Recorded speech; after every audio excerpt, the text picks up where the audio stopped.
el seminario va a ser grabado con el consentimiento de los expositores y luego el primer anuncio. El segundo anuncio es para quienes precisen un certificado, que lo envíen, nos envíen sus datos al mail de seminarios y luego con tiempo se los vamos a ir mandando.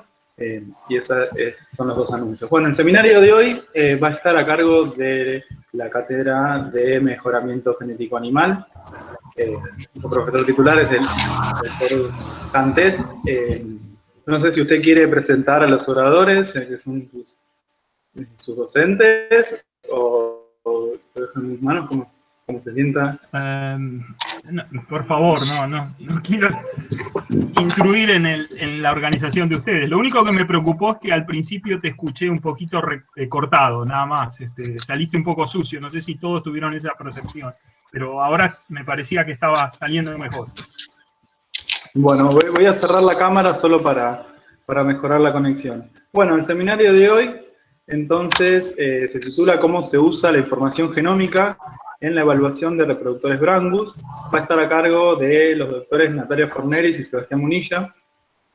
Natalia es ingeniera agrónoma y doctora de la UBA, jefe de trabajos prácticos en la Cátedra de Mejoramiento de la Facultad y es investigadora asistente del CONICET en el Instituto de Investigaciones en Producción Animal, el INPA.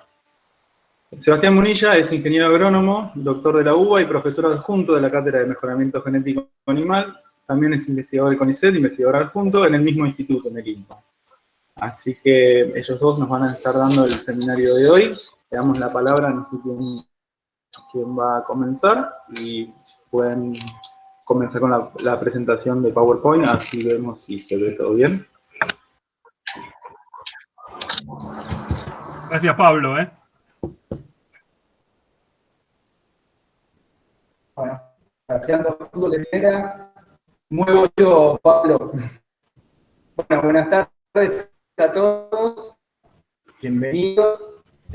Muchas gracias por asistir a este seminario del Departamento de Producción Animal. Muy agradecido con Pablo Lavi, que son sus organizadores, llevar adelante esta actividad, a la cual siempre le di mucho valor. Así que bueno, hoy nos toca a nosotros, con Cátedra de Mejoramiento Genético, dictar este seminario. Así que voy a pasar a la presentación. Les pido que me confirmen si están viendo, porque yo ya no los veo a ustedes. Sebas, salís un poquito cortado, ¿puede ser? ¿O hay alguno que también lo escucha? Sí, sale entrecortado. Un poquito. Sacar la imagen a lo mejor.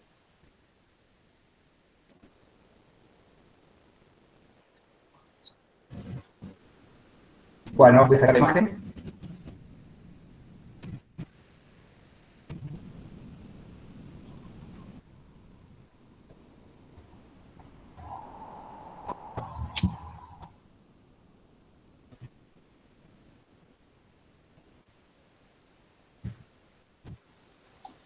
Ahí se ven. Bien, ¿están viendo mi pantalla? Bueno, genial. Bueno, muy bien. Entonces, después de la bienvenida, les quería contar, bueno, como la mayoría de los presentes saben, y en particular nuestros colegas del Departamento de Producción Animal, la Cátedra de Mejoramiento desde hace muchos años, la unidad ejecutora del Programa de Evaluación de Reproductores Brangus, el ERBRA. El año pasado, en el contexto de este programa, ocurrió un cambio cualitativo, y entonces, cuando llegó la hora de dictar este seminario, creímos que valía la pena contar qué fue lo que pasó, y contarlo con un poco más de detalle a nuestra comunidad. Y entonces pongo acá una imagen de lo que fue el prólogo del sumario de padres del 2020 de la raza, y en palabras del coordinador de la comisión técnica, el médico veterinario Pedro Borgatelo, lo que sucedió fue que la raza decidió incorporar finalmente la información genómica a su evaluación, y esto fue a través de la implementación de la regresión ancestral, que es sobre la cátedra del doctor Cantet. Y entonces, lo que vamos a contar en este seminario es, básicamente, vamos a hablar sobre esta novedad. Fue algo que no fue gestado entre gallos y medianoche, como en algún momento escribimos, sino fue la consecuencia de un proceso que viene desde hace unos años hacia atrás, que empezó en la investigación y terminó finalmente como una contribución tecnológica. Vamos a hacer este seminario entre dos personas. A mí me va a tocar poner un poco en contexto y describir qué son las evaluaciones genéticas en particular y el Brangus y el ERBRA, las evaluaciones genéticas en general y el ERBRA en particular, y luego le voy a pasar la palabra a Nati Forneris, que ella va a contar un poco cómo esta rutina de trabajo se vio modificada con la irrupción de la genómica y cómo se implementó específicamente el método de resonancia estral en el ERBRA. Muy bien. Quiero empezar repasando algunos conceptos importantes de nuestra disciplina para quienes no vienen de ella. Y el primero de ellos es la noción de relevancia económica en los sistemas de producción animal son de naturaleza cuantitativa. ¿Qué significa esto? Bueno, lo que entendemos es que básicamente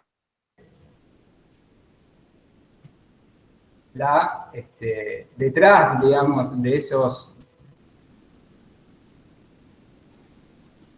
caracteres, de esos fenotipos que nosotros observamos, hay un número muy grande de genes, cada uno de los cuales contribuye con un efecto pequeño sobre el valor fenotípico, y en consecuencia, si nosotros agrupáramos los distintos genotipos en clases genotípicas, veríamos, a nivel genético, una distribución que se parece bastante a una campana de Gauss, una distribución normal.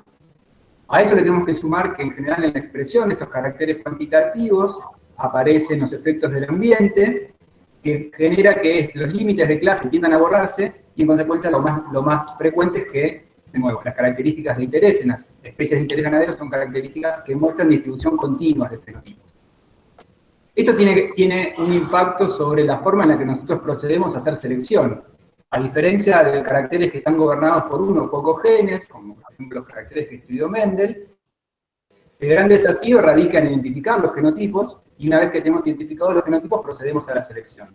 En cambio, en el caso de los caracteres cuantitativos, estamos en una situación donde la presión de selección se ejerce a través de un criterio, y este criterio tiene un desarrollo teórico, un desarrollo histórico también, y digamos, de sentido común, que va desde una apreciación fenotípica a lo que es la estimación del mérito genético, o como un criterio de selección más elaborado.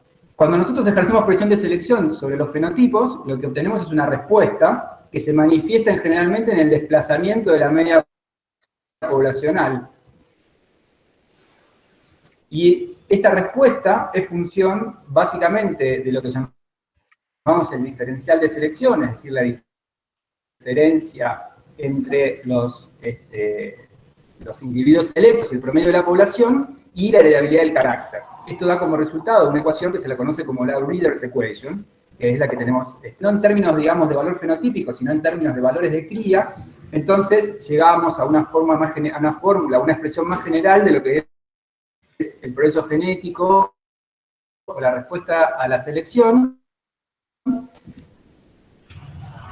en la cual ese progreso está definido básicamente por tres factores que lo afectan en forma directamente proporcional, y son la selectividad o la intensidad de la selección, la precisión o la exactitud, en este caso de los valores de cría, pues estamos pensando en utilizar los valores de cría como criterio de selección, y finalmente una medida de la variabilidad genética, generalmente expresada en términos del desvío estándar aditivo. A esta ecuación le sumamos un cuarto factor que afecta inversamente, en forma inversamente proporcional al proceso genético, que es el intervalo entre generaciones.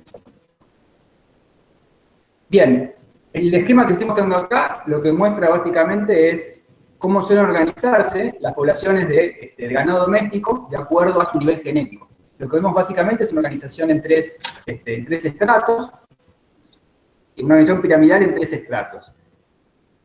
en la punta de esa pirámide aparece el estrato del núcleo, que ahora, refiriéndonos en particular al caso de los bovinos, está conformado generalmente por las cabañas de Lee. En el núcleo es donde se ejerce fundamentalmente la presión de selección, y lo importante de esto es que no necesariamente toda la población tiene que estar ejerciendo presión de selección al mismo tiempo, sino que la selección puede ejercerse en una parte de la población y luego difundirse al resto de la población a través del uso de reproductores.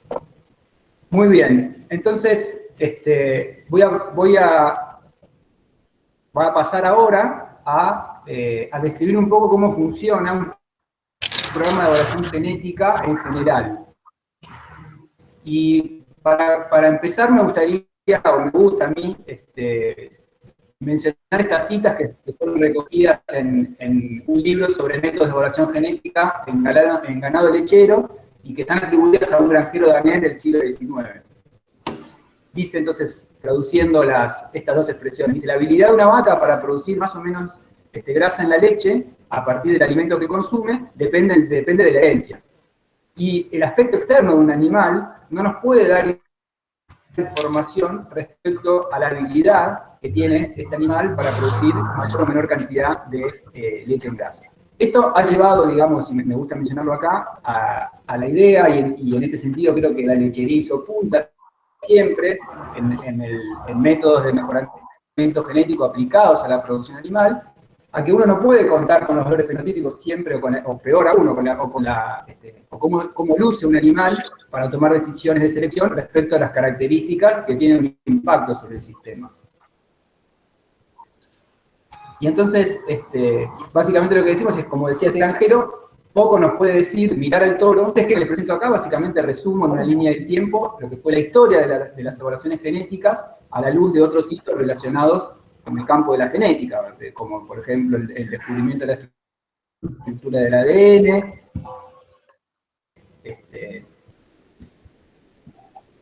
o el desarrollo de la teoría genética cuantitativa, la teoría genética de poblaciones, sobre las que se sostiene en gran medida las nociones que hoy tenemos de elaboración genética, en un siglo. A mí me gusta resaltar que las evaluaciones genéticas, tal y como las conocemos hoy, que son las evaluaciones genéticas basadas en el modelo animal, datan de alrededor del año 1990. Por ahí fue cuando se realizó la primera evaluación genética utilizando el modelo animal, y 20 años, casi 30 años después, perdón, 20 años después, más bien, estoy diciendo bien, fue la primera vez que se liberó al mercado los resultados de una evaluación que incorporaba además información de genómica.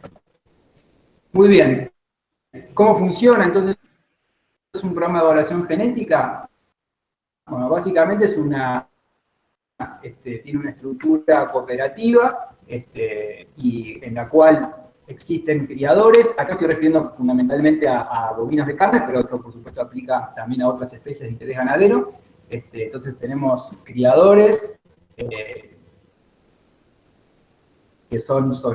tienen animales, se toman mediciones de las características sobre estos animales, que se forma lo que tiene oficia de agricultura, como por ejemplo la bambú, la cátedra de realiza los cálculos necesarios para liberar los resultados de la evaluación genética, que los expresamos en términos de presiones, valores de cría o DEPs. Luego estas DEPs vuelven a los criadores que colectaron los datos a través de resúmenes de padres o información propia de cada establecimiento. Como decía recién, entonces, el resultado fundamental del programa de evaluación genética es la predicción de valor de cría, que en el caso de los bovinos de carne lo expresamos en términos de diferencias esperadas entre progenies o DEPs. Y la DEP, que es básicamente, bueno, la DEP básicamente es una medida que combina información genealógica, información del desempeño individual de un reproductor, información del desempeño de la progenie, en la valoración de ese individuo justamente como reproductor. En general, en las poblaciones no todos los animales disponen de la misma información y en consecuencia las DEPs vienen acompañadas de una medida de precisión que nosotros la llamamos exactitud. Esto es un ejemplo que me gusta mostrar porque muestra lo que es el cambio en las DEPs de un reproductor a lo largo, digamos, de varias ejecuciones del programa de evaluación genética.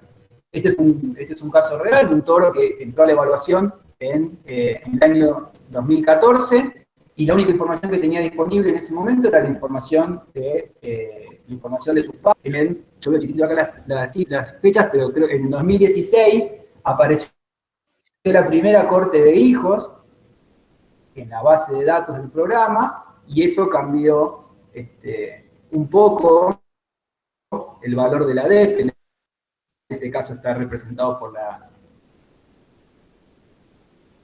el promedio en esta gráfica, y luego, al año siguiente, ese toro fue adquirido por un centro de inseminación artificial, se empezó a utilizar en muchos establecimientos, y finalmente fue un caso particular, porque en este caso, lo que podríamos llamar la expectativa familiar de ese reproductor, que no era, digamos que no era tan bueno como se esperaba. Y la otra cosa que me parece interesante resaltar de esta figura es, digamos, la variación, la incertidumbre, la variación es la palabra correcta, la incertidumbre que hay, en este caso medido a través de lo que llamamos el cambio posible, en el valor de la DEP a lo largo del tiempo.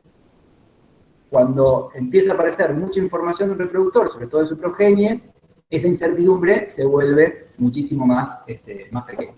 Bueno, muy bien. El resultado, entonces, del programa de evaluación genética, luego se vuelca en estos libros que llamamos sumario de padres o catálogo de reproductores, en los cuales se resume toda la información. Nosotros desde el grupo de mejoramiento genético animal de la FAUBA llevamos adelante en convenios institucionales firmados por la facultad con las diferentes asociaciones de criadores, 5 programas de evaluaciones, hacemos las veces de unidad ejecutora.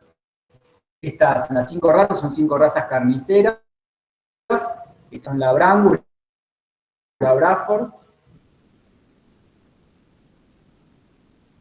la Brahman, la Limousin y la Liman.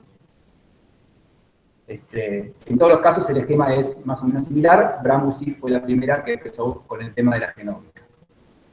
Así que voy a hablar solo unos minutos más para contarles un poco sobre la raza Brangus y en particular sobre su programa de evaluación de reproductores, el ARBRA. Brangus es una raza sintética o impuesta, como nosotros preferimos decirle, que combina rusticidad de las razas cebuinas, fundamentalmente el Brahman, originario en Estados Unidos, y el Nelore en Brasil, fueron las razas cebuinas que contribuyeron a la población Brangus actual. Combina entonces esa rusticidad con la calidad carnicera y la fertilidad de la raza Angus. Su cría comenzó en Argentina en la década del 50 y experimentó un gran crecimiento en la década del 70-80, sobre todo en el centro y norte de nuestro país. Hoy es la raza que tiene mayor comercialización en esa zona y es la tercera numéricamente a nivel nacional. Y además es importante destacar que es una raza que es muy apreciada en toda Latinoamérica, como lo refleja, por ejemplo, el nivel de exportaciones que hay tanto en reproductores, semen y embriones de la reacción. Esta es la Brangus, que es la asociación que nuclea a los criadores Brangus en nuestro país. Bueno, el ARBRA básicamente es un programa, entonces, de evaluación genética, tal y como lo describí antes, en convenio con la Facultad de Agronomía de la Universidad de Buenos Aires, que hacemos las veces de unidad ejecutora, es decir, nosotros nos encargamos de analizar los datos que vienen de cabo y producir las DEPs. Trabajamos actualmente con 5 caracteres, que son el peso al nacimiento, el peso al destete, el peso a los 18 meses, la aptitud materna y la circunferencia escrotal. La aptitud materna en particular no es un carácter que se mide en la población, sino que se estima a través de el mérito genético de los reproductores se estima a través de un modelo estadístico en particular. Y a estos caracteres le sumamos también caracteres tomados por ecografía, que son básicamente el área de ojo de bife, el espesor de grasa dorsal, el espesor de grasa de cadera y el porcentaje de grasa intramuscular. La raza está embarcada hoy en día en el desarrollo de nuevos caracteres, de nuevos atributos para sumar a su catálogo, en particular el peso de la vaca adulta, es uno de los caracteres que muy prontamente se va a sumar al catálogo, y en segunda medida también empezaron algunas pruebas para lo que llamamos el RFI, o la eficiencia neta de consumo. Algunas cifras que muestran, o sea, que reflejan el crecimiento de la evaluación genética. En el cuadro de la derecha lo que tenemos, bueno, básicamente es el aumento en la cantidad o el número acumulado de registros en miles a lo largo de los años. Hasta el año pasado teníamos más de 350.000 registros en nuestra base de datos. A esos registros hay que expanden además una genealogía que hoy tiene más de 500.000 animales. Y en el cuadro de la izquierda lo que podemos ver también es el incremento en el número de cabañas que participan del programa. Una característica de este programa es que el ERBRA es una evaluación genética no argentina, sino latinoamericana, es decir, estamos analizando junto con los datos de la Argentina, datos de criadores que provienen del Paraguay, Bolivia, Colombia, Brasil y Uruguay, lo que la convierte, digamos, en una evaluación genética latinoamericana en general. Bueno, y solo para contar un poco en qué anda la raza, cómo ha sido su evolución a lo largo del tiempo, les muestro lo que llamamos nosotros las tendencias genéticas, es decir, es el cambio promedio en el nivel genético en función del tiempo. Acá tenemos básicamente lo que se ve, hay un comportamiento algo errático de estas curvas. Las curvas están expresadas en depth estandarizadas para poder verlas todas en la misma escala, pero el patrón general que uno observa frente a esto es, bueno, básicamente que a nivel de la raza ha habido una presión de selección tanto para crecimiento como para circunferencia escrotal, lo cual se ve en las tendencias genéticas de peso al destete, peso a los 18 meses y circunferencia escrotal, mientras que la tendencia genética para peso al nacimiento se ha mantenido más o menos constante, y eso es algo positivo porque significa que en general el peso al nacimiento se utiliza como un criterio en el cual se intenta no ejercer que los animales no nazcan muy pesados por posibles problemas al parto. Lo que es difícil es poder seleccionar para características de crecimiento sin tirar el peso al nacimiento. Pero bueno, una herramienta como la evaluación genética permite, bueno, justamente poder tratar de desacoplar lo que es crecimiento, peso al destete, peso a los 18 meses con peso al nacimiento.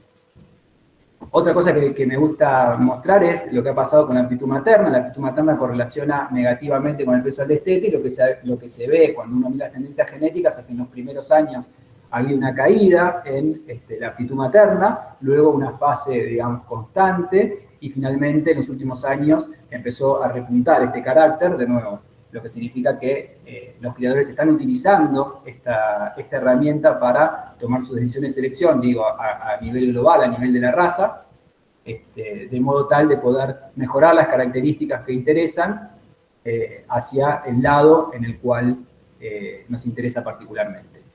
Y con esto básicamente voy a dejar de presentar y le voy a dejar a Nati para que pueda ella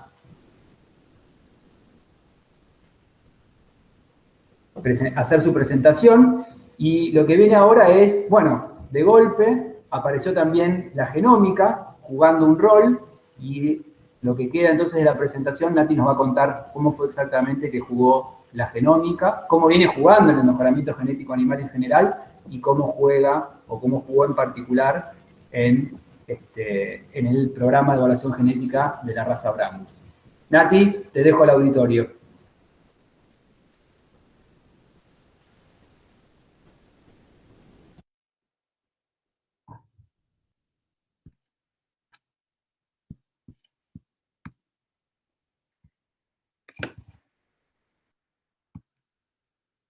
Un segundo.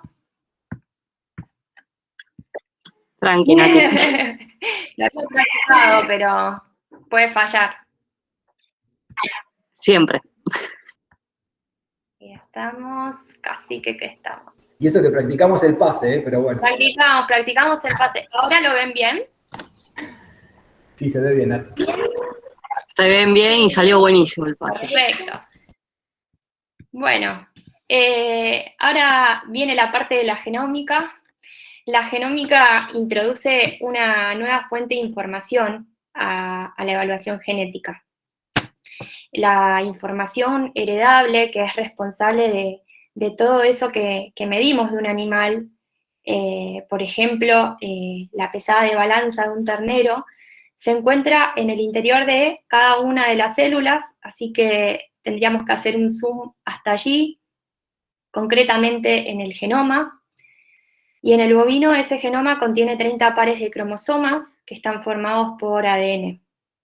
En el ADN están los genes que llevan las instrucciones necesarias para fabricar las proteínas que son finalmente las responsables de lo que observamos en la balanza cuando pesamos a un ternero, por ejemplo. Entonces, la información del genoma de un ternero no surge espontáneamente, sino que se hereda de sus padres. Lo que vamos a hacer es, con los próximos slides, es recordar un poco cuánto de este detalle podemos obtener con las tecnologías actuales y cómo podemos incorporar dicha información a la evaluación genómica. Si bien la primera metodología propuesta para hacer selección genómica, que fue la que marcó un cambio de paradigma, fue publicada en 2001 por Mewisen y colaboradores, no fue hasta años después que pudo, más o menos en el 2006, que pudo ser implementada por primera vez en bovinos de leche. Esto se debe que para que esta metodología pueda ser implementada, además de desarrollarla, necesitábamos disponer de una tecnología de genotipado o marcado de ADN que esté disponible en forma masiva y a un relativo bajo costo. Hoy coexisten varios métodos para hacer selección genómica.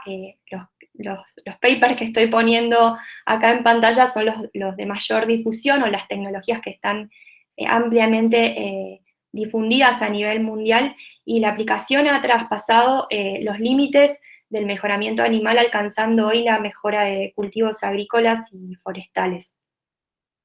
La selección genómica es un área de estudio que está en continuo desarrollo y perfeccionamiento, y uno puede hacer la prueba y buscar en Google Scholar y ver, bueno, bovinos de carne, selección genómica, y ya tenemos 5.000 artículos con referencia a su aplicación en bovinos de carne para leer y entretenernos mucho.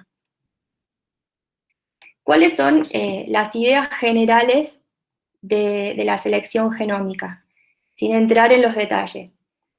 A priori, lo que queremos y lo que nos interesa es predecir la fracción heredable de los caracteres o atributos que sabemos están gobernados por muchos genes, y que por lo general el efecto de cada uno de ellos es muy pequeño. O sea que nos interesa el efecto global cuando queremos predecir el valor de cría y no el de cada uno de ellos. Como en general no se conocen cuántos son, ni dónde están, ni cuál variante alélica tiene cada gen, cubrimos todo el ADN con cimientos de manera de asegurarnos tener al menos alguno de estos cimientos o señales cerca de los genes que gobiernan el carácter. Estos cimientos son los marcadores de ADN, que en los paneles comerciales son los SNPs, y en las evaluaciones genéticas son los que se usan de manera habitual. La selección genómica, entonces, intenta predecir la DEP de un animal empleando la información de estos marcadores. ¿Y qué es lo que tratan de hacer estos marcadores? Bueno, intentan discriminar en qué medida individuos relacionados comparten las variantes favorables de los genes que influyen sobre el carácter. Ahora bien, ¿qué forma tienen estos datos genómicos? ¿Cómo nos llegan, cómo les llegan a la evaluación? Cuando un criador manda a genotipar a sus animales a través de una muestra de pelo, sangre o semen, el laboratorio devuelve un archivo que puede ser similar a este, donde cada fila es un animal, y cada columna, si las tomamos de a dos, lo que informan es el alelo paterno y el alelo materno que tiene ese animal para un marcador o SNP. En particular, hoy estamos trabajando con 50.000 a 100.000 marcadores. Cada marcador tiene 2 alelos posibles, y al mirar una posición o 2 columnas de manera vertical, en distintos animales lo que podemos comprobar es si comparten o no el mismo alelo. ¿Cómo es que esto cambia lo que ya se hacía en la evaluación convencional sin genómica? Bueno, si recordamos, lo primero que tenemos que hacer es recordar qué información nos brinda el pedigrí convencional. Cuando un animal entra en la evaluación genética, se registran sus padres. Estos padres muy probablemente ya fueron evaluados en años anteriores, y lo que nos dice el modelo convencional es que un animal hereda el 50% del ADN de cada padre y en promedio un 25% de cada abuelo. Ahora, en la evaluación convencional, lo que tenemos acá es el dibujo de un torito joven y sus padres en una evaluación convencional, antes de la era de la genómica, cuando queríamos predecir la DEP de un animal al nacimiento y sin el dato de su pesada, lo hacíamos a través de un promedio parental. Si esto lo vemos en términos de vasos llenos y de vasos vacíos, esta forma no nos permite capturar el desvío respecto de ese promedio parental, que va a ser mejor o peor a ese animal respecto, por ejemplo, de un hermano entero, ya que tanto él como su hermano reciben la mitad del ADN del padre y de la madre, pero no necesariamente la misma mitad. Entonces, para capturar ese desvío, que también es heredable y deseable cuantificar, tenemos que llenar este tercer vaso, y para eso, la única manera que tenemos sin genómica es que el animal tenga muchos hijos en los que va a estar representado su genoma, y estos hijos sean medidos para las características de interés. Esto lo que implica son tiempos y costos, pero bueno, finalmente se logra una DEP más precisa. Y vemos que el vaso se llena. Ahora, la genómica lo que nos permite es capturar estas diferencias en lo que reciben estos dos hermanos, por ejemplo, y de este modo podemos predecir el desvío mediante lo que se llama un pedigrí genómico.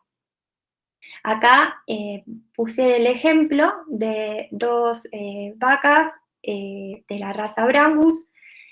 Son hermanas enteras y fueron genotipadas y tienen sus padres y sus abuelos genotipados en la evaluación.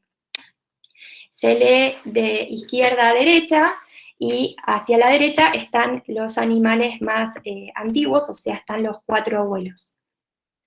En bovinos, recordemos que cada animal tiene 30 pares de cromosomas, pero acá vamos a mirar solamente un par.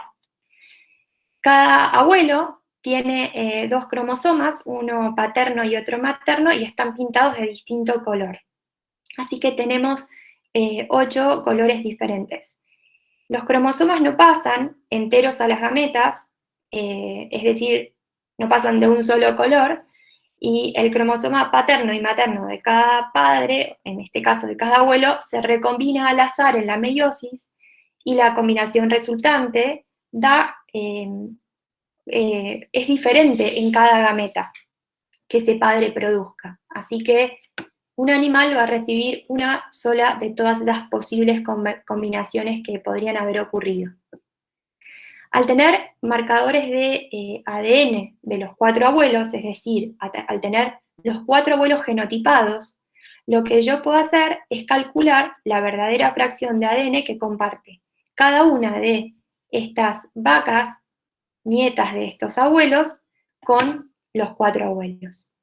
Lo que está a la derecha del slide son los porcentajes de cada abuelo para la primera ternera, y entre paréntesis los porcentajes para la segunda. Así, por ejemplo, la primera de ellas se parece más al abuelo paterno, Lonquimay, y a Rancho, que es la abuela materna, mientras que la segunda ternera se parece más a la abuela paterna, Morrisol, y al abuelo materno, Francesco.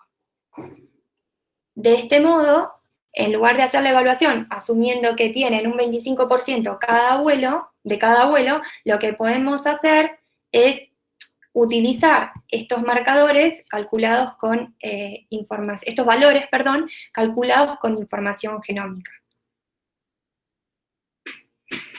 Y si volvemos al ejemplo anterior de los vasos vacíos y llenos, el torito al que se le quería predecir su DEP, pero que no tenía dato aún medido, con selección genómica se puede capturar esta información acerca del desvío del promedio parental antes que el animal tenga datos o hijos con datos. Y de esa forma se logra una mayor precisión de manera más temprana. El tercer vaso se va a llenar más o menos respecto de las situaciones de la izquierda, dependiendo de la cantidad y calidad de la información genómica y de la metodología que utilicemos para hacer selección genómica.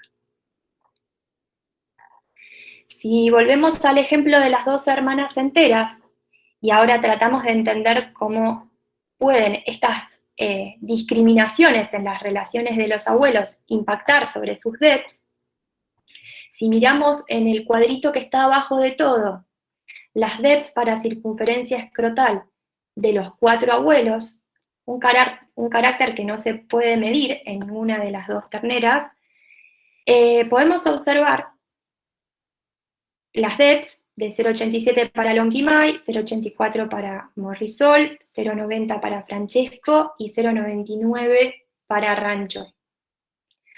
Ahora, la primera ternera tiene una DEP mayor que la segunda, y esto está relacionado a que comparte más ADN con aquellos abuelos que tuvieron una mayor DEP respecto al otro que le vino del mismo padre. Hasta acá, lo que hemos visto fueron las ideas generales de cómo la genómica refina el pedigree, y es una forma de verlo, y la información que entra en la evaluación. Todas estas ideas fueron tomadas por la regresión ancestral, que fue un modelo desarrollado en 2017 por el Dr. Cantet y colaboradores, y que la Brangus eligió el año pasado y continúa eligiendo como modelo de evaluación en su programa de evaluación de reproductores Cerbra. Si bien en este seminario, dado el corto tiempo, no vamos a entrar en detalles del modelo, vamos a comentar algunas particularidades que lo difieren de otros, lo hacen diferente a otros. Lo que ven arriba es la distribución de las relaciones, un gráfico de distribuciones abuelo-nieto, y por debajo unos coeficientes de regresión que surgen del modelo. Si nos detenemos arriba, el modelo trabaja con la fracción de ADN compartido que viene de ancestros cercanos, dentro del pedigree conocido, y no utiliza o trata de filtrar la que surge de la historia de la población o la raza. De ahí que el pedigree condiciona las relaciones genómicas, y sigue siendo tan importante como antes. En términos generales, mientras el modelo convencional de evaluación sin genómica asumía regresiones de 0,5 de padres a hijos y de 0,25 de abuelos a nietos, y así sucesivamente hacia atrás, en la regresión ancestral, la ecuación de regresión del valor de cría de un animal es en realidad una regresión en el valor de cría de sus ancestros, específicamente padres y abuelos, con valores específicos e individuales para los coeficientes de regresión, calculados en base a esta proporción de genoma compartido que cada animal comparte con sus ancestros. Y lo que vemos en el cuadro de abajo es la distribución que toman los valores de estos coeficientes centrados en 0, con valores positivos y negativos, y para entender cómo funcionan les vamos a mostrar un ejemplito. Bueno, si tomamos como ejemplo al toro Atlas, también es un toro de la raza, Este toro es hijo de don Aurelio. Aquí el pedigrí va hacia arriba, los animales más viejos están arriba de todo, y el animal Atlas está abajo con la foto. Atlas es hijo de don Aurelio y de Tres Cruces, una vaca.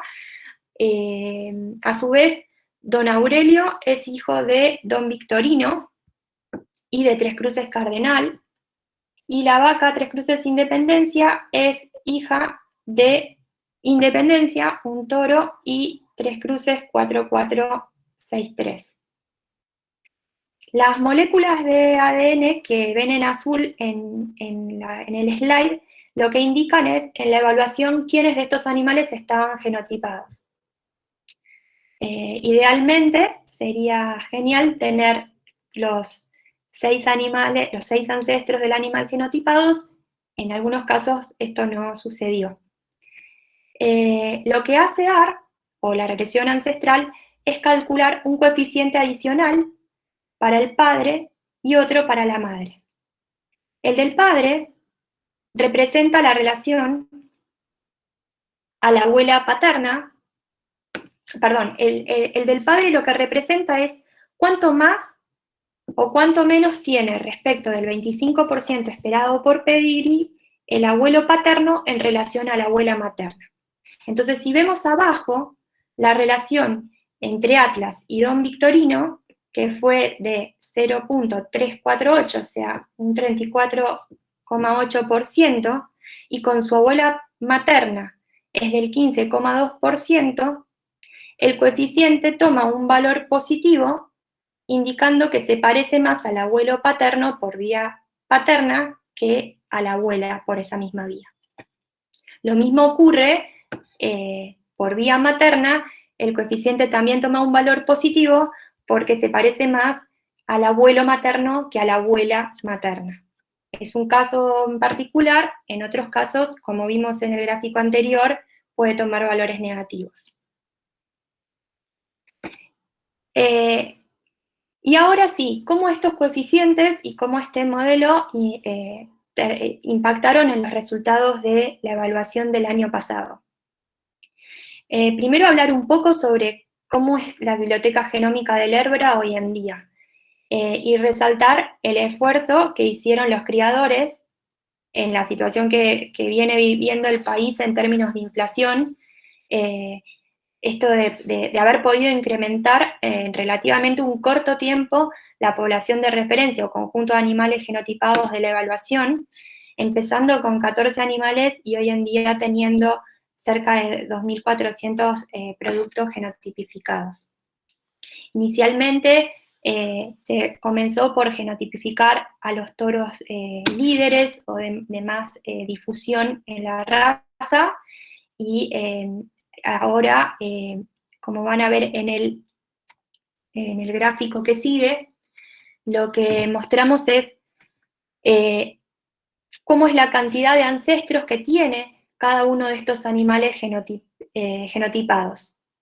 Potencialmente cada uno de estos animales, que son aproximadamente 2.000, 2.400,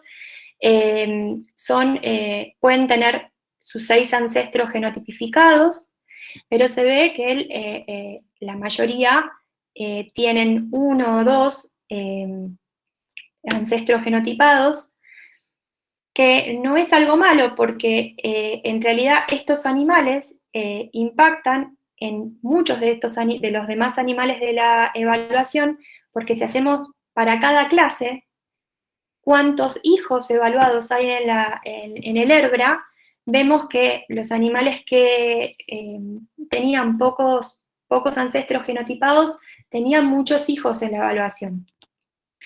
Así que en total, entre todas las clases, sumamos 117.375 hijos evaluados conectados con estos animales genotipados. Y ahora sí, en esta tabla lo que podemos ver es un resumen de cómo cambiaron las exactitudes promedio para todos los caracteres evaluados en el Herbra 2020. la evaluación del año pasado, y lo que podemos, la primera columna indica el nombre del carácter, las dos siguientes son las metodologías. El año pasado se utilizó la regresión ancestral, pero también se corrió un modelo convencional para ver cuál había sido la ganancia en precisión. Y en la última columna, finalmente, el incremento que se obtuvo promedio.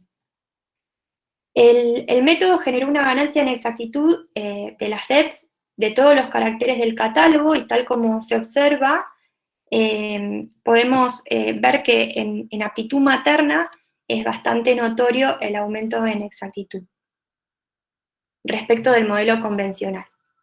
También, si vemos especialmente en el catálogo y comparamos dos sumarios, el del año anterior sin genómica y el del año con genómica, encontramos toros líderes para el carácter aptitud materna, más jóvenes que antes y alcanzando niveles de exactitudes aceptables para estar en el catálogo en un tiempo un poco menor que sin genómica.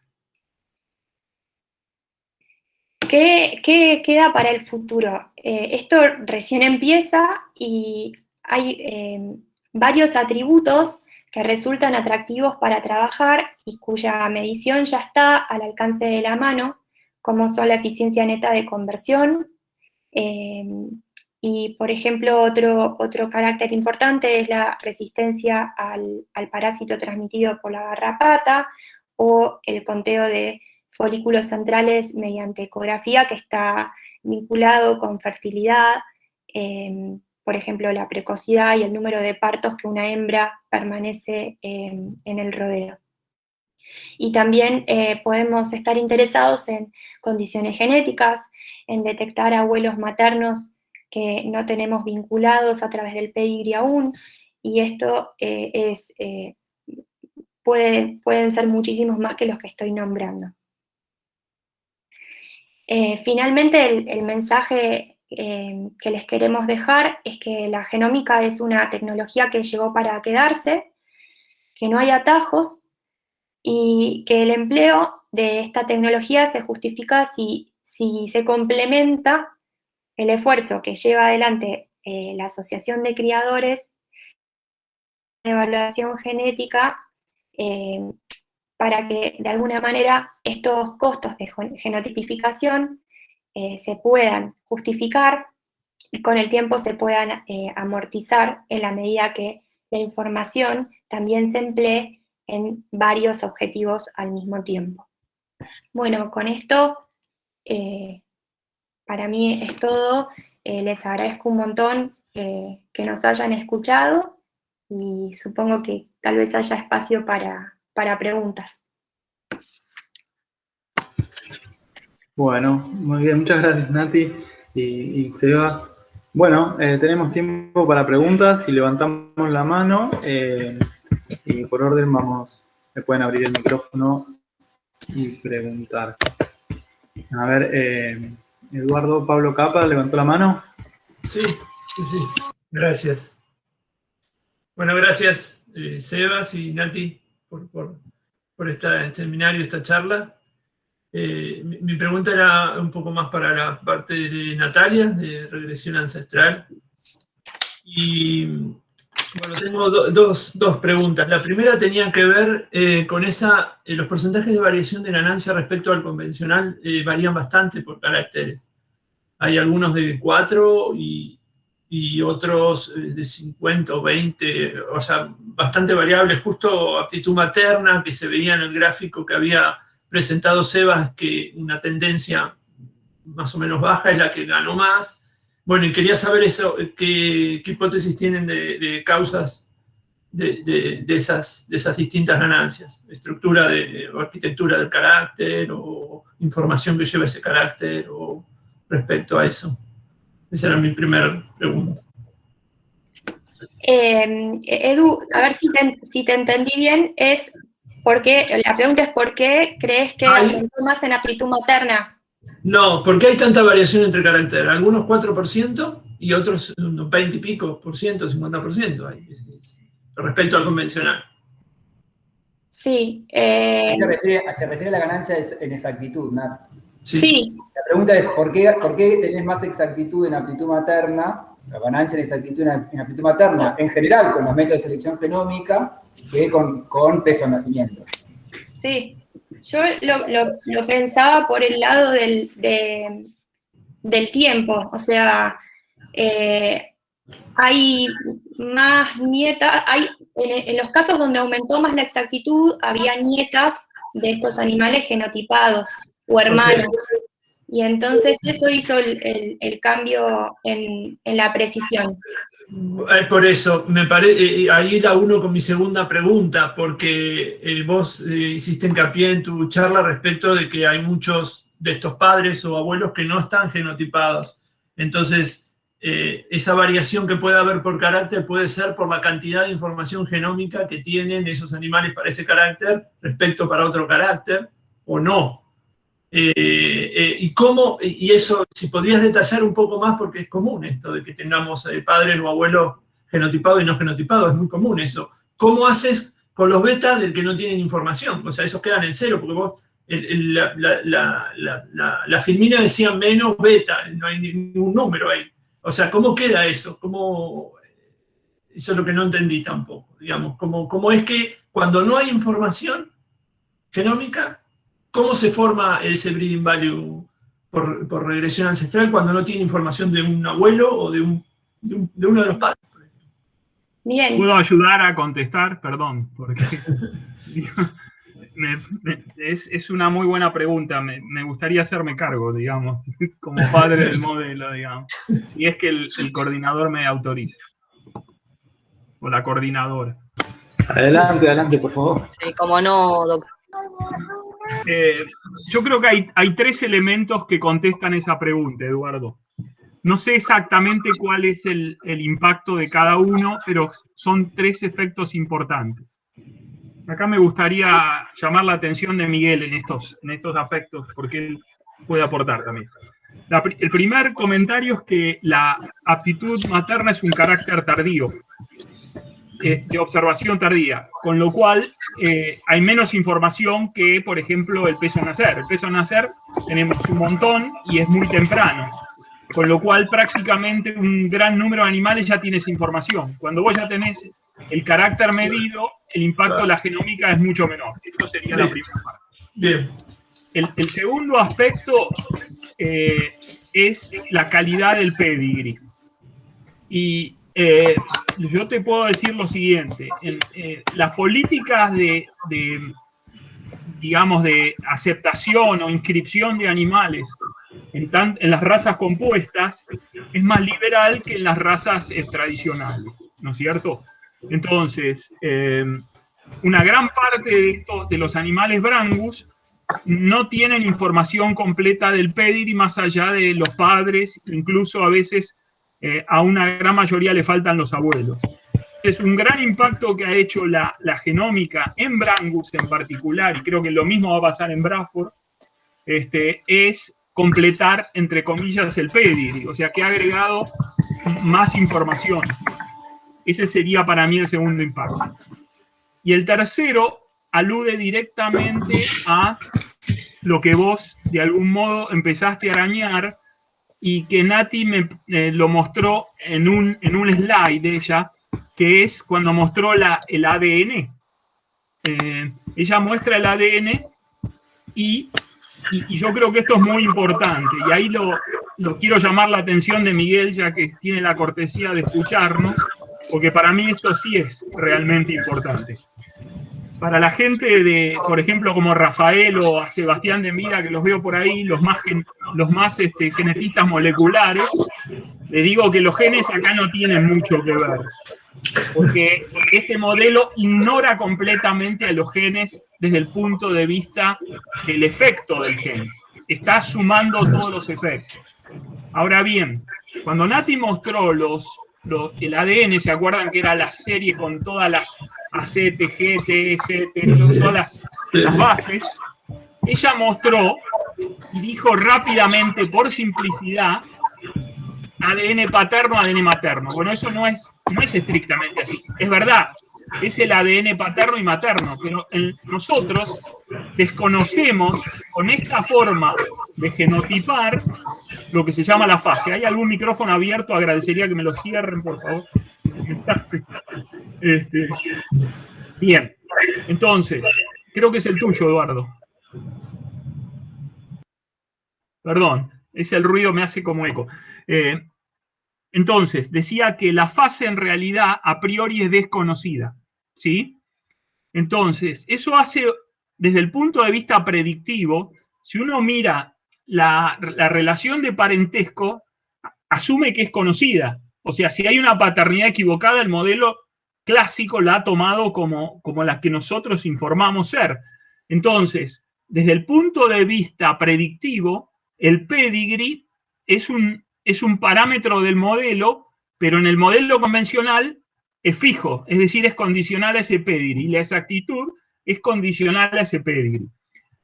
Con genómica, por ejemplo, la matriz de Van Raden desconoce, digamos, el cromosoma, la posición, si hay desequilibrio gamético. De hecho, como digo yo, si vos agarrás los elementos de la matriz G y se te caen todos los genes, siempre te da la misma matriz. Mientras vos mantengas el marcador, siempre, o sea, es totalmente ignorante del cromosoma, o sea, que está ignorando completamente el efecto génico. Pero tiene o sea, lo que vio Andrés Legarra, para mí, lo genial es que la combinó con el pedigree, entonces le curó todas las mañas que puede tener la genómica. Pero esa asociación no fue armónica realmente, no fue una asociación, sino fue más un parche, digamos, para mi gusto. Pero es un parche genial, eso no tengo ninguna duda.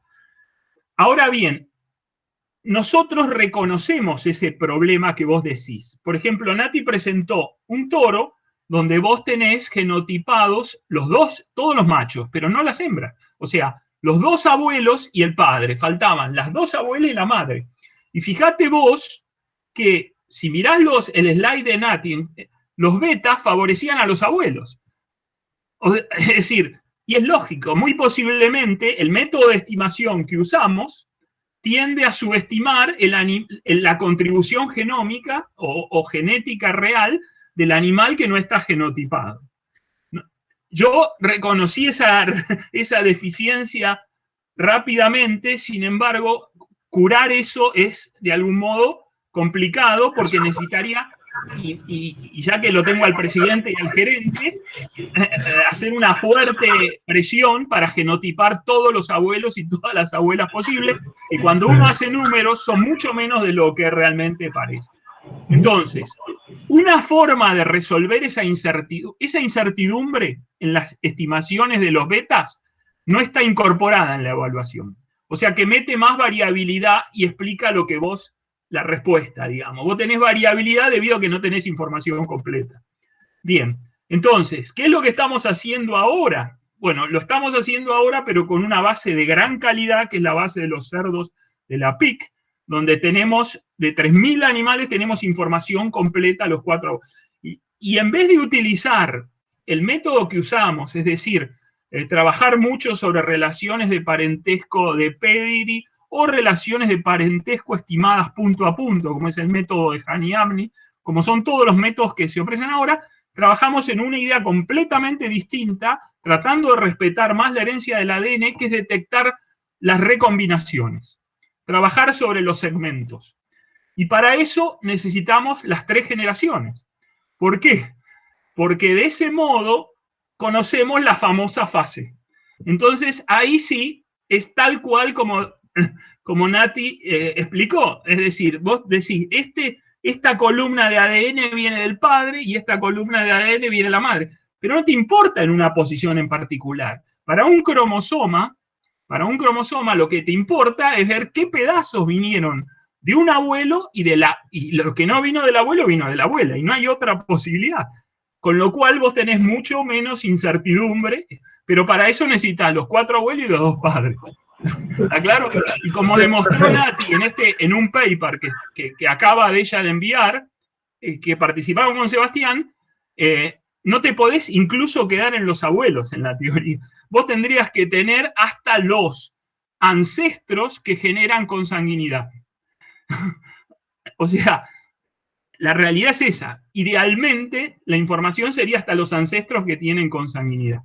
Bueno, iremos tratando, resolviendo los problemas de a poco, pero entonces la respuesta a tu pregunta, en resumen, sería carácter tardío, la aptitud materna, la gran posibilidad de incorporar la genómica para, entre comillas, completar el pedigree a través de la genómica, que mejoró la exactitud claramente para un montón de animales, y tercera, el problema de incertidumbre de fase, que va a resolverse obviamente cuando tengamos genotipados muchos más animales de los que tenemos ahora. Perdón toda esta explicación, pero me parece que es un punto central. Se entendió, gracias, Víctor, gracias. Ahí en el chat surgió una pregunta. ¿Ese agujero de información no se soluciona parcialmente con las relaciones de parentesco? A ver, ¿puedo volver a contestar? Perdón, yo tomé la batuta, pero no sé si Sebas o Nati lo quieren contestar. Yo quería sumar respecto a la pregunta que había hecho Edu sobre cómo, o sea, entiendo porque Edu apunta porque a él le interesa implementar el modelo de regresión ancestral en los datos forestales. Entonces, ¿cómo hacerlo? Me parece que es una pregunta importante. Víctor, no me deje decir mal, pero cuando uno no conoce un beta, ¿está familiarizado, Edu, con el paper de 2017? Sí. Beta, el sigma que va en la matriz es básicamente la relación de parentesco esperada. Ok. Exacto. La matriz sigma. Perdón el tecnicismo para... No, aquí es claro. Ese sigma, ese valor que va a tener esa matriz sigma va a ser no el genómico, sino el esperado. Exacto. Del pedigrí. ¿Entendido? Se reemplaza, por eso está bien. Perdón, y en ese sentido me parece que responde también en parte la pregunta o el comentario que hace Víctor, que frente a la falta de información genómica, si la información genealógica también puede servir. Y sí, por supuesto, digamos, yo creo que una de las ventajas que siempre le quisimos poner a la regresión ancestral es el hecho de su armonía con la evaluación genética tradicional. Lo que me gustaría acotar a tu comentario, Sebas, y algo en que vos presentaste, es que desde el punto de vista estratégico de la asociación, lo que importa es el núcleo. Es decir, los animales de las 15 cabañas, de los 15 establecimientos, más o menos, que generan los padres de toros y los padres de vacas. Esos son y las madres de toros. Perdón, los padres de toros y vacas, los padres de toros y las madres de toros. Esos son clave, es fundamental. Eso es un esfuerzo de costo mucho menor que tratar de tener completo todos los animales, ¿no es cierto? Eso me gusta que esté el presidente y el gerente para captar el mensaje en particular. Pero desde el punto de, obviamente, si uno tiene todos los 6, bueno, ese animal, la exactitud es tal cual. Lo que, de algún modo, estos betas calculados con información completa, uno podría reflexionar es que de algún modo sobreestiman, la exactitud que están viendo está un poco sobreestimada en particular. Pero, de todos modos, me parece que era importante que esta gente que hizo este esfuerzo tenga alguna predicción. En fin.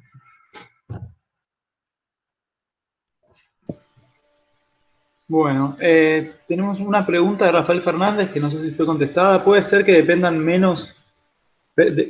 de menos genes esos caracteres?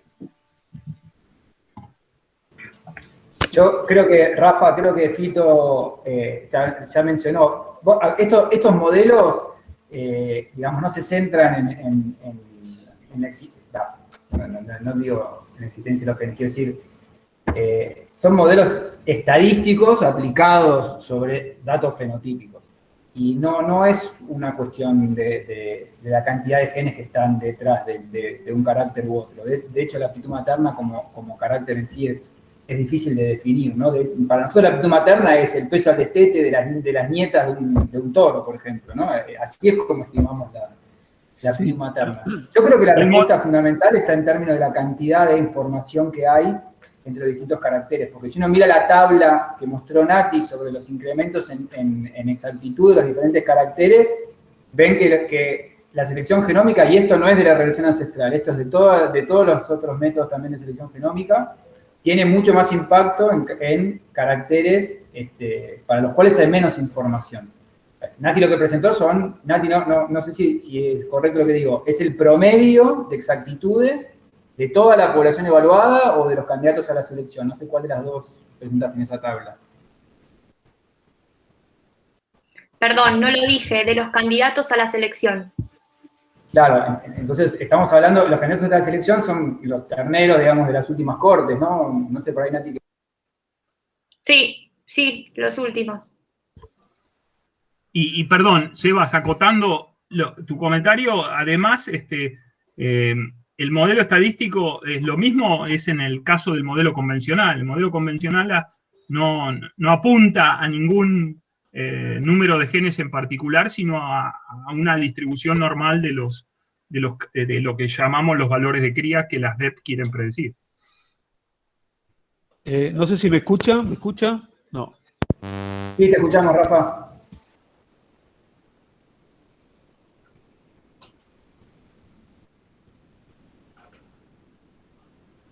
Rafa, te escuchábamos, ¿eh?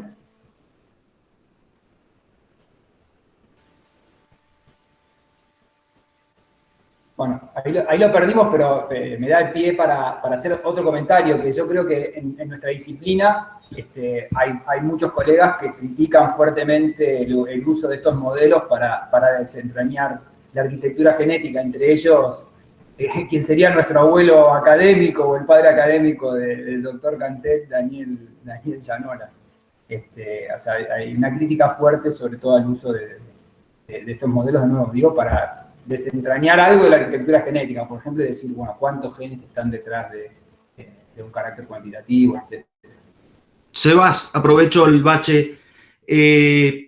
Con respecto a esto y la consulta anterior, puede ser que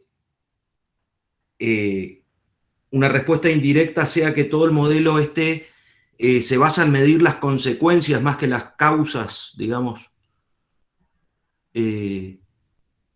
Me parece que eso responde un poco las dos preguntas, porque vos estás midiendo todas las consecuencias, las causas no te importan, básicamente.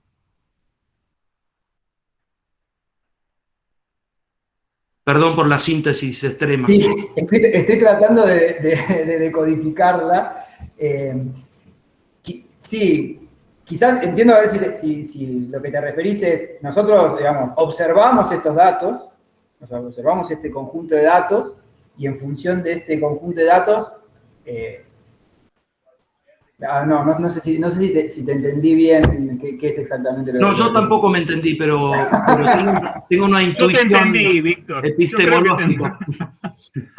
Lo que pasa que me da la sensación, Sebas es mucho más tolerante o afín con la genética molecular o con la posibilidad de que los genes sean los responsables. Personalmente, digamos, una forma de síntesis de la tuya, si querés, en forma más suave para que los muchachos moleculares se pongan un poco más contentos, ¿viste?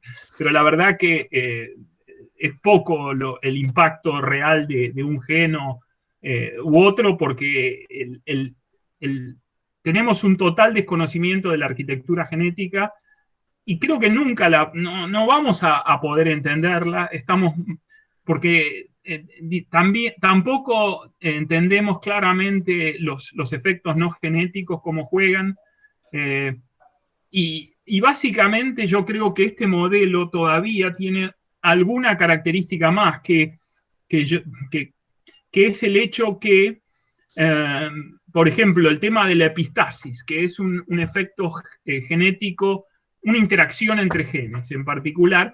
Bueno, cuando uno cuando se olvida de que los efectos génicos son independientes estadísticamente, y dejan de serlo, y por herencia de segmentos, los efectos aditivos, que son los responsables de las DEPs, del valor de CRI y de las DEP, se chupan todo ese efecto, lo hacen desaparecer.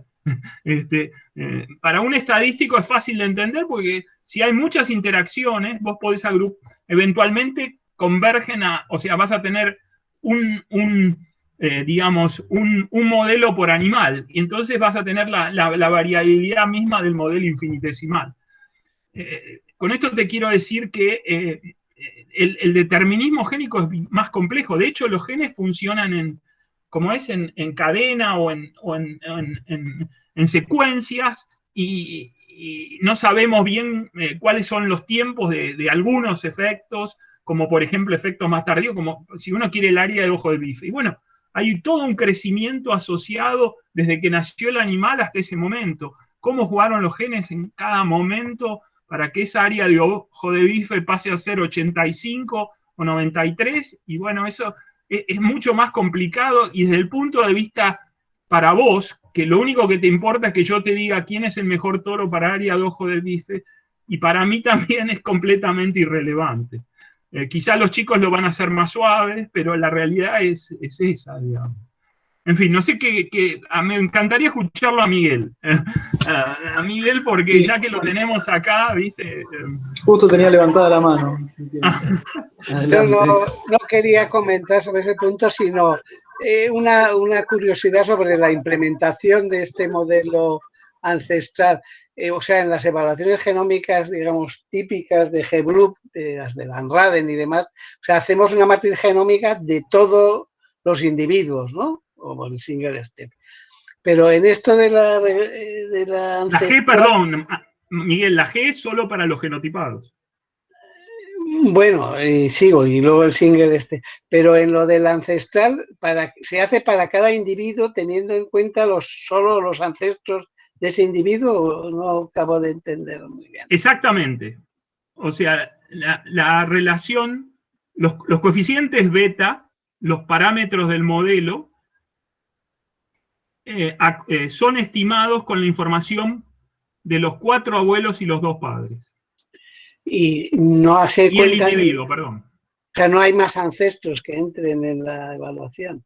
Eventualmente, lo que querríamos, y en eso estamos haciendo investigación, yo con una de mis estudiantes doctorales, es lo que encontró Nati, que es relevante, que es que los ancestros que generan, o sea, tendremos que incorporar todos los individuos que generan el nexo hasta el ancestro común, los que generan la consanguinidad. O sea, que se supone que los individuos que no están en el pedigrí no aportan información, ¿o cómo es?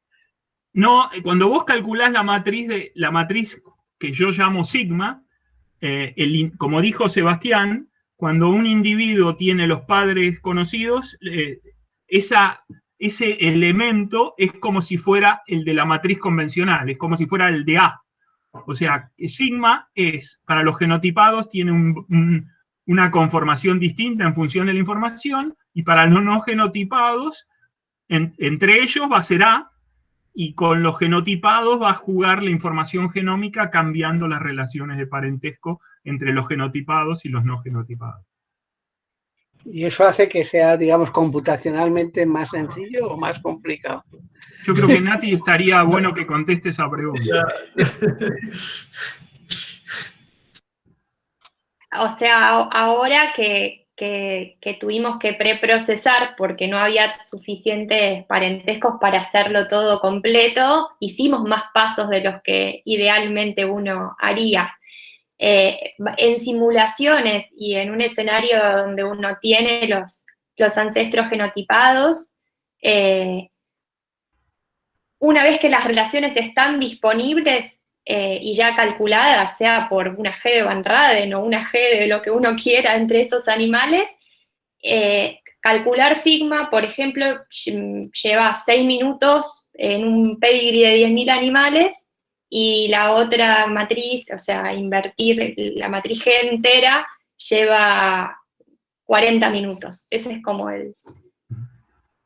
como la relación. Pero a igual, o sea, ya teniendo las relaciones de G calculadas con alguna metodología. Esa es la comparación más leal que uno puede hacer ahora.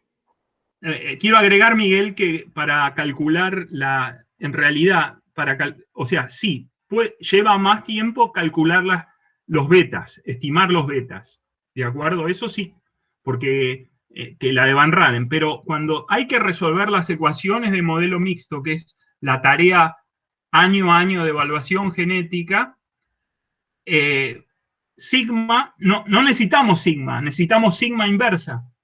Y sigma inversa es tan rala como A, con lo cual el método se traslada al, digamos, del mismo modo que hoy tenemos, qué sé yo, no sé, la Holstein americana con, no sé, 50 millones de animales, y lo hacen, bueno, sigma inversa tiene esas mismas propiedades, no va a ser en tiempo mucho mayor que el de A, ¿no? Quizás Nati pueda comentar en la cantidad de elementos no ceros o alguna de esas cuestiones de implementación práctica, pero bueno, esa es, no sé si fui claro, perdón.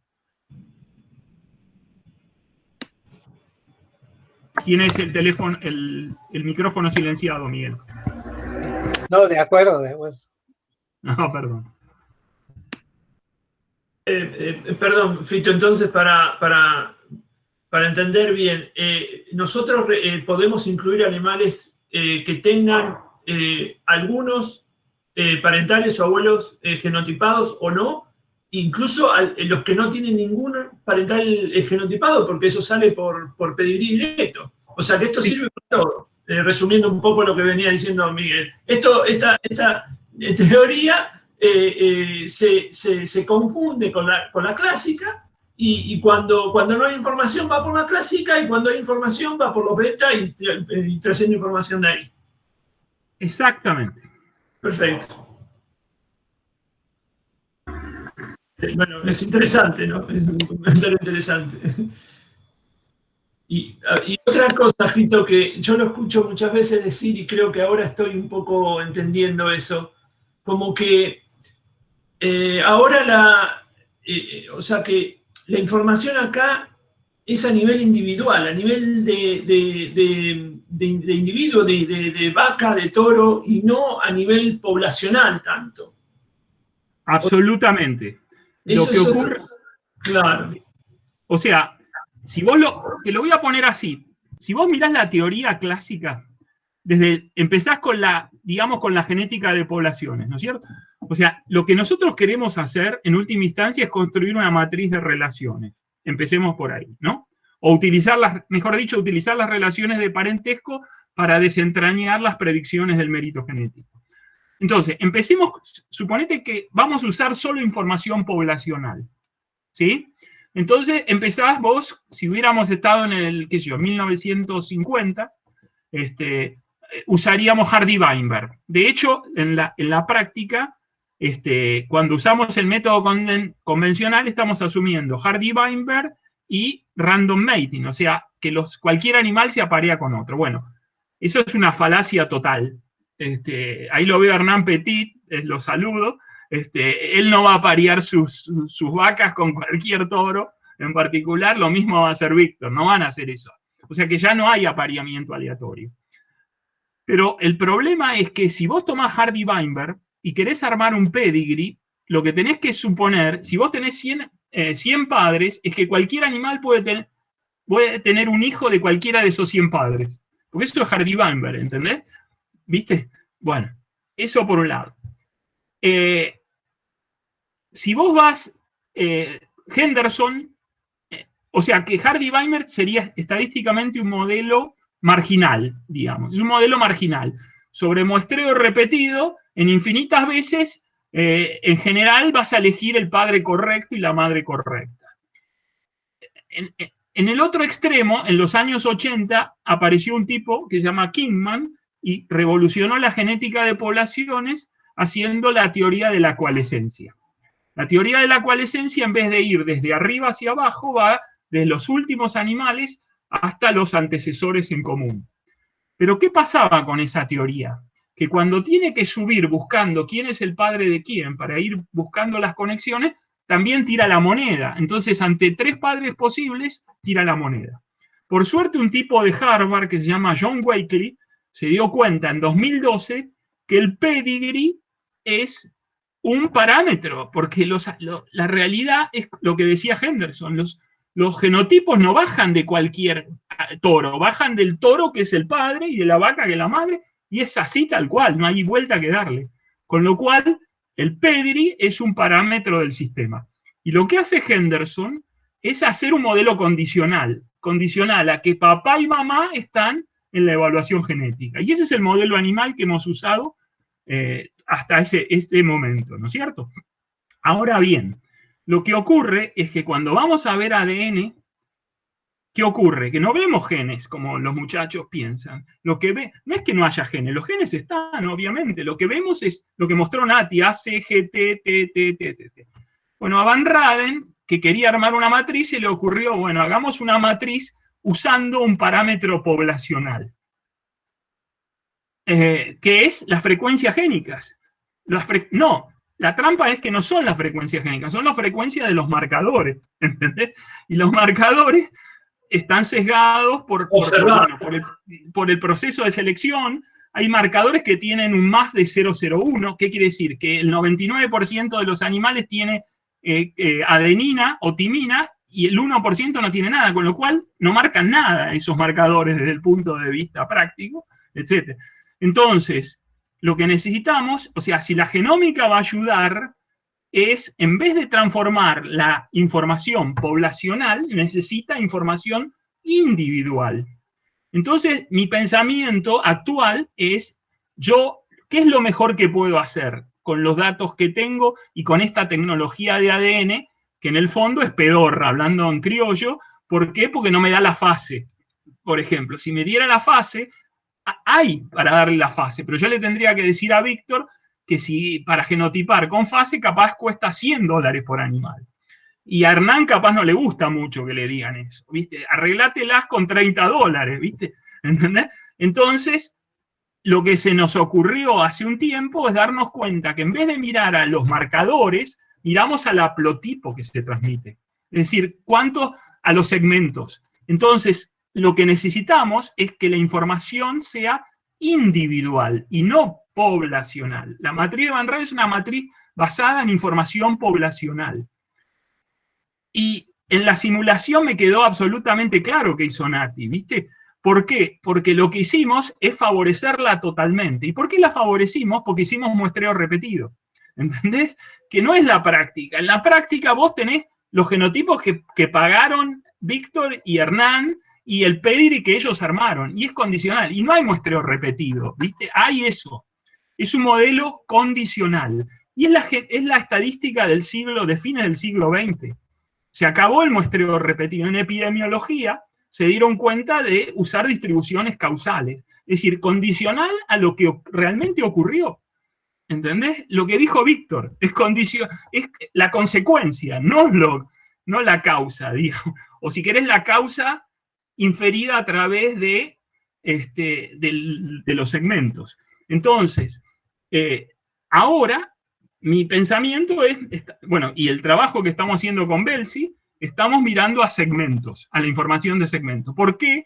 Porque lo que queremos no es que no queremos modelar los efectos génicos, sino queremos modelar lo que se llama el proceso individual. Eso es algo que los genetistas de poblaciones de 2007, hay toda una corriente, están mirando. Es decir, alguien habla del proceso ancestral, que sería el pedigree, y el proceso individual. ¿Qué pasa en cada recombinación? Entonces, la genómica, yo creo que el maravilloso aporte que hace la genómica es que caracteriza ese proceso individual que es único para cada animal. ¿Entendés? O para cada árbol, como vos quieras, ¿viste? Mientras no clones, ¿no? Y como me hizo notar Matías Berman con su ejemplo, tampoco hagas incestos, digamos, que no aparece un toro con su hija, porque me estás haciendo un lío, digamos. Ese tipo de cuestiones también generan mucho barullo en particular. Pero el punto central de toda esta cháchara que acabo de dar es que el gran aporte de la genómica es que nos permite pasar de información, o sea, el pedigree es información individual, pero gruesa, es como estar mirando a nivel de metro, y con el ADN estamos mirando a nivel de milímetro, ¿entendés? Y ese es el gran aporte de la genómica. Pero la genómica necesita el pedigree. Y eso, ¿sabés quién lo tienen bien en claro? Las compañías de ADN como Zoetis, que venden evaluaciones genéticas. Lo sé porque a mi ex estudiante Jenny, ella me contó que lo que le piden a esa empresa es no usemos ningún método de pedigree, porque ellos saben que ese es el valor que tienen los criadores. Si usamos métodos a lo Van Raden, lo que estamos prestigiando es los genes. Entonces, yo te hago una predicción sobre Hardy-Weinberg, porque en última instancia no asumen que no hay, es Hardy-Weinberg en lo que asumen para Mewisen o Van Raden, en el fondo. Ahora, yo desde el punto de vista de los criadores, ahora yo defendiendo a los criadores, voy a buscar una posición individual. O sea, potenciarlos en el pedigree y potenciarles el pedigree más aún todavía, sabiendo exactamente para esa hija en particular que transmitió Hemingway, que transmitió Don Raúl, por ejemplo. Perdón toda esta cháchara, pero perfecto, me pareció importante, digamos. El movimiento va de lo poblacional a lo individual, al cromosoma. Sí, entendido. Daniel Musi, que te veo ahí abajo, no sé si te mareé, pero vos sos como mi testeo, ¿viste?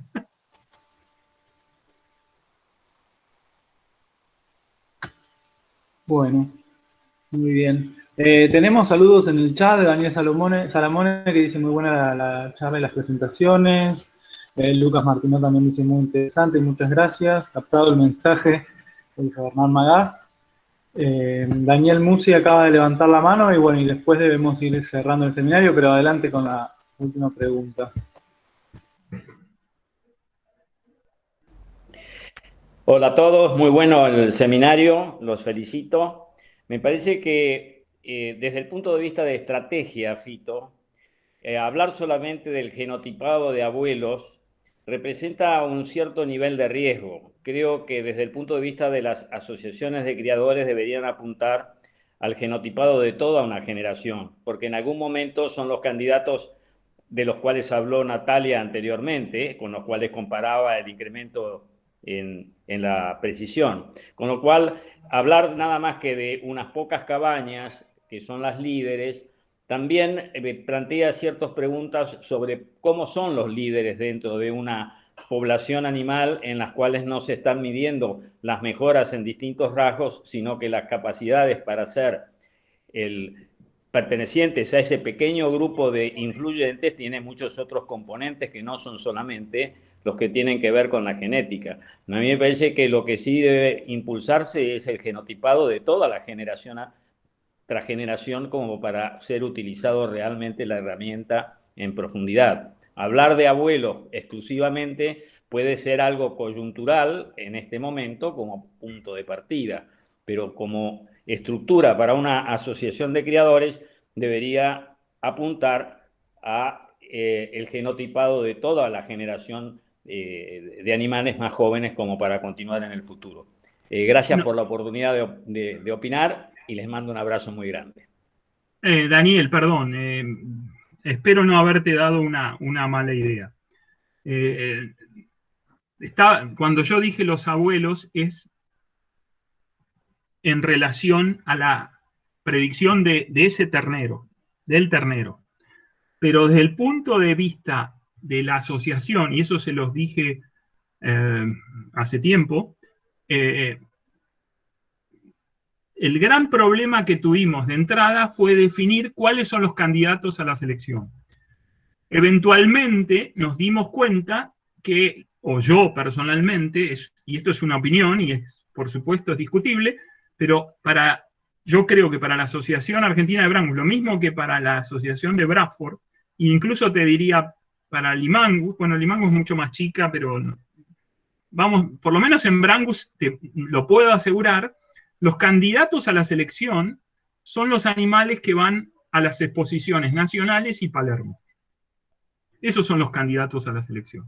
Esos en realidad son los candidatos a la selección desde el punto de vista de ser los padres de toros futuros, no toda la selección.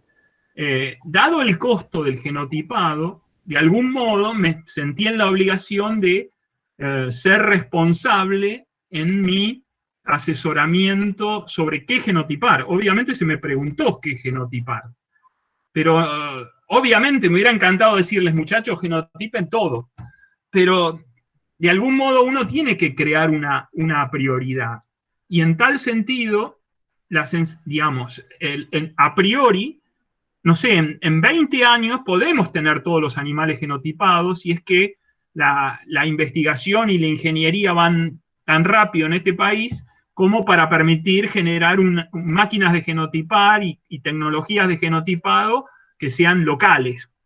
Esta pandemia está demostrando el valor de la investigación, ya sea para tener vacuna o para tener DEPs de los animales con genómica. Y en esa situación, en la situación que nosotros nos encontramos, yo, y muero con la mía, de que lo que tenemos que hacer es genotipar todo el núcleo, empezar por el núcleo, porque ahí vamos a hacer la selección más fuerte, y en la medida de las posibilidades, bajar hacia los multiplicadores. Ahora bien, y del núcleo, uno dice, bueno, pero ¿qué animales? Porque hay, no sé, el núcleo Brangus, estimo que deben estar alrededor de los 25.000 animales. Es una cuenta así. De esos 25, ¿cuáles? Y bueno, empecemos. ¿Sobre qué vamos? ¿De dónde va a salir los toros que van a ir a parar a los centros de inseminación o que van a ser mayoritariamente usados por los criadores? Son generalmente de campeones de Palermo o la Nacional. No hay mucho más para inventar. Quizás alguno en particular sería ahora el ganador de la prueba de RFI, porque el ganador de la prueba de RFI ya saltó de que los brasileños tenían interés un centro de inseminación artificial vio la posibilidad de vender ese toro en Brasil. Bueno, eso es nuevo y eso es una de las consecuencias de genotipar. Pero estrictamente, entonces yo digo, bueno, pienso, la cuenta es más o menos la siguiente. ¿Cuántos son los candidatos a la selección? No sé, vamos a suponer 300 terneros y terneras, que son los que van a las 12 posiciones. De esos, ¿cuántos padres y madres hay? Bueno, de 300 terneros habrá 250 vacas, 280, capaz Hernán me ayuda a afilar el lápiz. Y de los padres de esos 300 terneros, ¿cuánto hay? 20 toros, más de 20 toros no creo que habrá 30, 50, ¿cuánto les gusta? Sumá y tenés 600. ¿Cuántos abuelos? Y cuando vas a abuelos todavía se achica más la pirámide.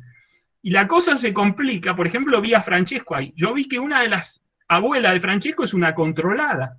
Quiere decir que el abuelo no lo conozco. Tengo un bache ahí en eso del abuelo. Es decir, cuando vos vas al lápiz fino, porque eso es importante, que es genotipar, en el caso de Brangus, yo no creo que sean más de 600 animales. Eso sería, digamos, o 700. Eso sería desde el punto de vista de los candidatos a la selección. Ahora, si viene un criador y quiere genotipar, y yo no le voy a decir que no, y bueno, se le dijo. Entonces tomamos lo que hubo. Ahora, estratégicamente, yo no le puedo ir a decir, o sea, estratégicamente es una cosa y otra es lo que la gente está dispuesta a genotipar.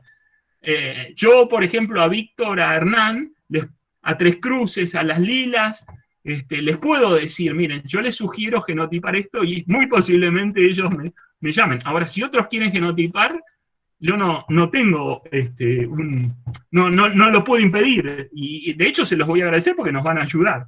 Pero desde el punto de vista del modelo, lo que me vendría fenómeno es que si un tipo quiere genotipar, esté seguro de que están los 2 abuelos y los 4 padres.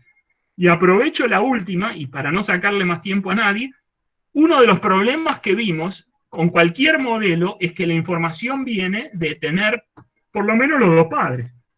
Pero ahora en este modelo también los 4 abuelos. Entonces, cuando vamos a genotipar, un señor que tiene un ternero va a aprovechar posiblemente de que los 4 abuelos y los 2 padres estén genotipados, porque tipos como Hernán o como las Lilas o como Tres Cruces se tomaron el trabajo de genotiparlo. Ese tipo, entonces el problema es cómo financiamos cómo instamos a Tres Cruces, a todos las cabañas del núcleo a que genotipen de modo tal de que todo el mundo se beneficie. Ese es uno de los problemas que cuesta a mí, cada vez que lo he planteado parece antipático, pero desde el punto de vista estratégico me parece que es una situación a resolver. En fin, perdonad todo esto, pero son varias de las cosas que hemos pensado cuando uno quiere implementar esto de forma lo más eficiente posible. Bueno, muchas gracias. Muchas gracias por la participación y por las preguntas y el intercambio. Nosotros tenemos que dejar de grabar y vamos a dar por cerrado el seminario. Yo te pregunto, Pablo, perdón, si aún dejando de grabar, los que quieran quedarse podemos... Eso les iba a decir, que los dejamos librados a una charla sin nuestra moderación, así tienen libertad de extenderse todo lo que gusten. Muchísimas gracias. Abierto, así que quedan libres. Bueno, yo por mi parte los